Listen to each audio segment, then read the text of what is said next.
ഇന്ന് നമ്മൾ പൊത്തോലേക്ക് വന്നിരിക്കുകയാണ് കേട്ടോ. ആദ്യം തന്നെ നമുക്കൊരു ചെറിയ കല്ലേമുട്ടി അടിച്ചിട്ടുണ്ട്. ഇത് അധികം വലിപ്പം വെക്കാറില്ല കേട്ടോ. രണ്ടാമത് നമുക്ക് കിട്ടിയതൊരു ചെറിയ ചൂട്ടാച്ച കേട്ടോ. ഇത് വറുത്താൽ നല്ല അടിപൊളി ടേസ്റ്റാണ്. പിന്നീട് നമുക്ക് കിട്ടിയത് ചെറിയൊരു കൊഞ്ചാണ്. ഈ പുഴ വളരെ ചെറുതായതുകൊണ്ട് വലിയ കൊഞ്ച് അപൂർവം കിട്ടുള്ളൂ കേട്ടോ. ഒന്നിനു പുറകെ ഒന്നായി നമുക്ക് കല്ലേമുട്ടി നന്നായിട്ട് ഇവിടെ നിന്ന് കിട്ടുന്നുണ്ട് കേട്ടോ.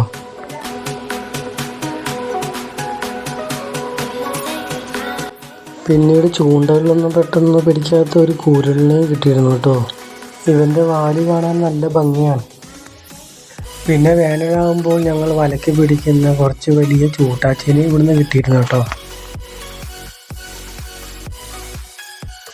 അപ്പം നമുക്കിന്ന് കിട്ടിയ മീനാണ് കേട്ടോ ഇത്. ഇനി അടുത്ത വീഡിയോ കാണാം.